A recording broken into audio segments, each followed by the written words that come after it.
On June 8, 2025, Kenya was rocked by the tragic death of Albert Ojwang, a 31-year-old teacher, blogger and social media influencer. His death in police custody sparked nationwide outrage, protests and demands for justice.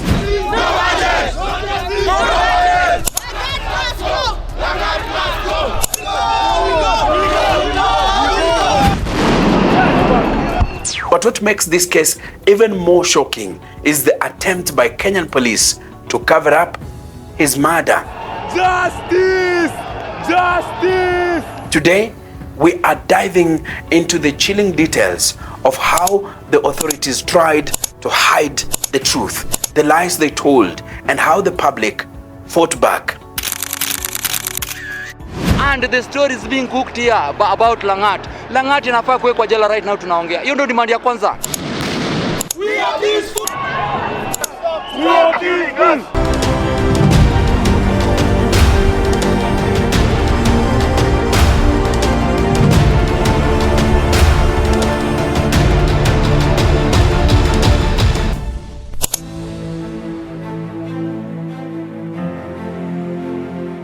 Let's start with the initial lie. On June 8th, just hours after Albert Ojwang's death, the Kenyan police issued a statement claiming he had committed suicide. According to police spokesman Michael Mushiri, Ojwang had sustained head injuries after hitting his head against a cell wall at Nairobi's Central Police Station. The narrative was clear. Ojwang, they said, was alone in his cell, distressed, and took his own life. This explanation was meant to shut down questions and shift blame away from the police. But it didn't hold up for long.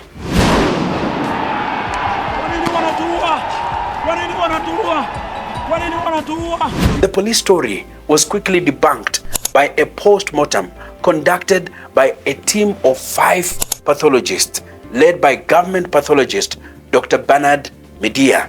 On June 10th, the autopsy results were revealed and they painted a very different picture. Dr. Media stated that Ojwang's injuries were not self-inflicted. The cause of death was severe head trauma, neck compression, and multiple soft tissue injuries spread across his body, marks consistent with a brutal assault. When we tie up together with other injuries that are well spread in the body, including the upper limbs and the trunk, then this is unlikely to be self-inflicted injury. Media explained that if Ojwang had hit his head on the wall, the injuries would have shown frontal bleeding, but instead the wounds were spaced across the scalp, face, and back of the head. These were, in his words, externally inflicted injuries. The science was undeniable. Albert Ojwang had been tortured and killed. Let's speak about this so that it doesn't have to happen to anybody else, because it's sad. It's sad. It's so sad losing somebody in a way that doesn't. I just pray that, I just hope that everybody will come out and help us fight for justice.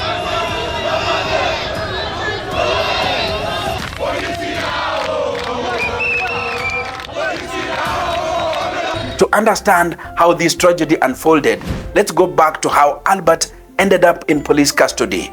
On June 6, 2025, Ojwang was at his family home in Kakoth, a village near Homa Bay in Western Kenya, having lunch with his wife, Nevnina Onyango.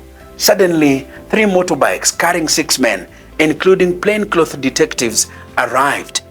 One officer announced that Ojwang was under arrest for insulting their boss on social media.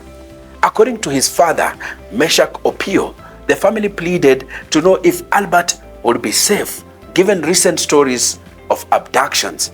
The officers assured them, even giving their mobile phone numbers.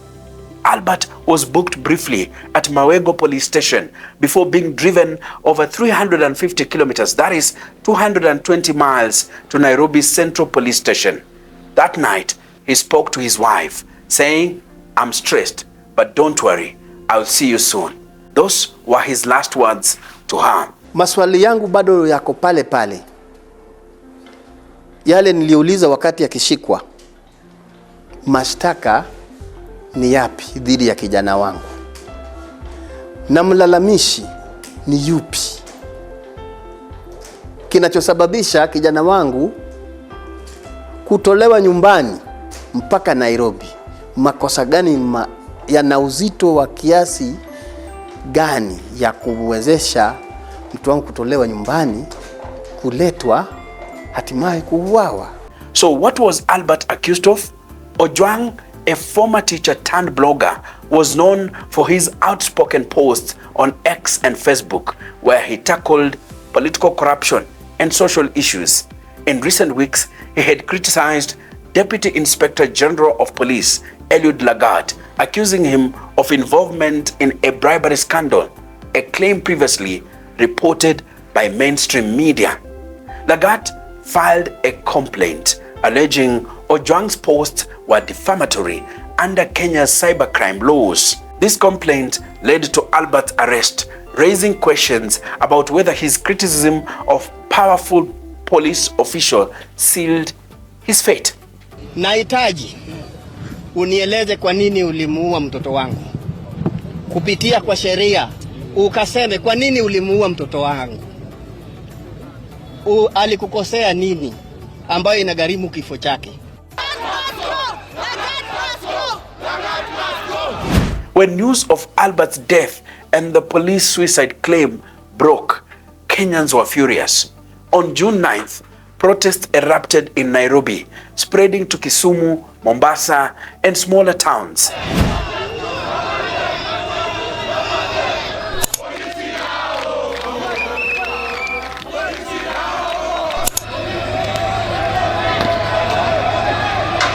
Stop killing us!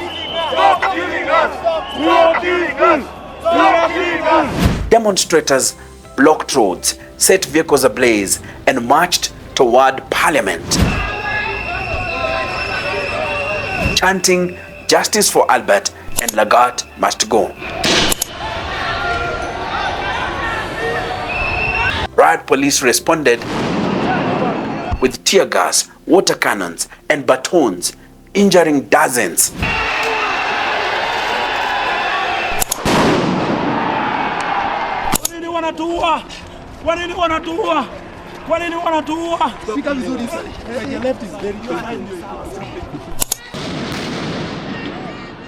Justice! Justice! Justice! Justice! Langat must go! The public's anger wasn't just about Albert's death. It was fueled by a history of police brutality and impunity, including the death of over 60 protesters during the 2024's anti-tax demonstrations. For many, Albert's case was a breaking point, a symbol of a system that silences dissent with violence. The manner in which the execution was carried out, it left no suspicion of any kind of anyone trying to scare someone. The intention was very clearly to kill. You had a number of those bodies that had headshot wounds. Others you had shots in the neck. You know, I remember Ibrahim Kamau had 2 shots in the neck. David Chege, I believe, had a shot in the head. The skull was completely fractured. Actually, during the autopsy, there were no remains inside because they said as he laid down, it appears that some of the brain matter poured out right outside the Parliament buildings. So it was very evident that the intention of the shooter was to kill. The director DCI immediately assigned the case to the cybercrime investigation officers. The pressure didn't stop on the streets. In Parliament, top police officials, including Inspector General Douglas Kanja and Director of Criminal Investigations Mohamed Amin, were summoned to explain Ojwang's death. Under oath, they repeated parts of the discredited narrative. In the early morning of 8th June 2025, it was reported by the officers manning the report office desk at Central Police Station, Nairobi, that they They found Mr. Albert Ojwang unconscious at the cells during a routine visit. He was rushed to Magadi Hospital, booked FIDOB number 090806-2025 at 01:39 hours. Unfortunately, he was declared dead upon arrival. Kanja admitted the initial suicide claim was misinformation, but deflected blame to junior officers, insisting investigations were ongoing. I know the IG of police has apologized today for the initial statement, but that initial statement, Mr. Speaker, is tantamount to a cover-up. And we are curious to know on whose behalf was he doing that cover-up. You can and you must do better. On this one, you can and you must do better. Senators weren't buying it. Can we get the CCTV cameras that will track the movement of this young man from the DCI headquarters all the way to central police stations, if we sincerely want Kenyans to know the truth? So if the police are the people that are supposed to investigate crime and even arrest criminals, and there are criminals within, then IG must tell us where our safety then lies. I mean, CS Mortem. You know, Senator Wambua said you can and you should do better. And I agree totally with him that you say you have no eyes, CS, while we have seen you recently having very sharp eyes on political comments made by people, and you have been actually calling for the arrest of people making political statements that are not suitable to you. How can you have no eyes when a young man has lost his life in the hands of the police? This evidence has been deconstructed. This is not original evidence. This is not a true record of what happened to Ojwang. And I am very sad that the Inspector General of Police, in my opinion, I'm giving my opinion, apparent who is here. The public and activists also played a critical role in debunking the police lies.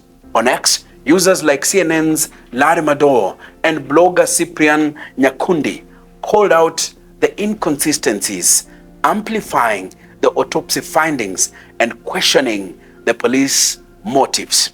Human rights groups like Amnesty Kenya and Vocal Africa labeled Ojwang's death a brutal murder and demanded accountability.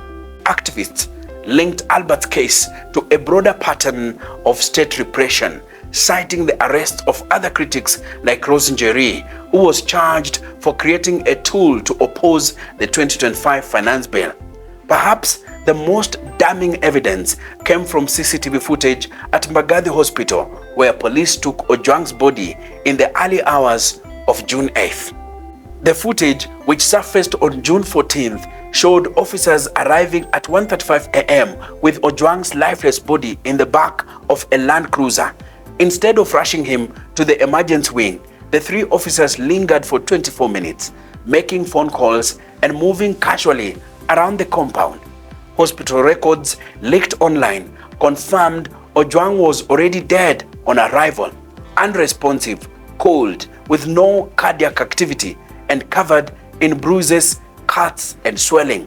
Dr. Shamit Ali and nurses noted blood oozing from his head, mouth, and eyes, contradicting the police claim of single self-inflicted injury.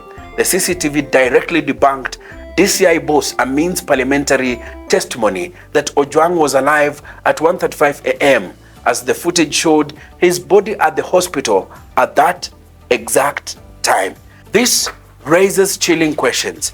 Why did the police take a dead body to Magadi Hospital instead of a mortuary?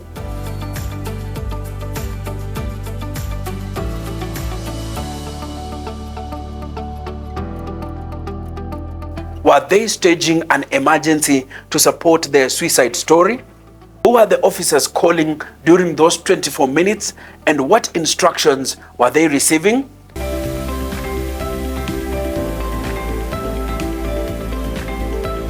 Why was the CCTV at Central Police Station tampered with as confirmed by the Independent Policing Oversight Authority, IPOA, with a technician allegedly paid $30 to disable it?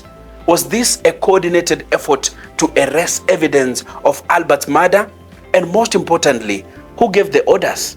The IG should tell us why Ojwang was held in a cell alone. Because the problem that we have here of identifying who committed this crime, we have it because there is no particular eyewitness to what happened in that particular cell if this murder happened in the cells. And so, Mr. Speaker, the IG must tell us why Ojwang was held all alone in a cell. And the neighboring cell where we have had two witnesses, one has recorded a statement, they have said they had loud screams from that particular cell. But unfortunately, Honorable Speaker, the cells are not numbered. The public is pointing fingers at senior officials, including Eliud Lagat, who stepped aside on June 16th amid pressure but denied wrongdoing. Albert Ojwang's death is more than a tragedy. It's a wake-up call. His story exposes a pattern of police violence, lies, and impunity in Kenya. Despite arrests of junior officers like Constable James Mohwana and Station Commander Samson Talam, many believe the big fish remain untouched. President William Ruto has called the death unacceptable and promised justice. But with nearly 160 extrajudicial killings reported in 2024 alone, trust in the system is at an all-time low. Kenyans continue to demand answers, marching, tweeting, and refusing to let Albert's name be forgotten. Will justice be served, or will this be another case buried by power? Share your thoughts in the comments and subscribe for more deep dives into stories that matter. My name is Enoch Sikolia, and I am the Kenyan Historian.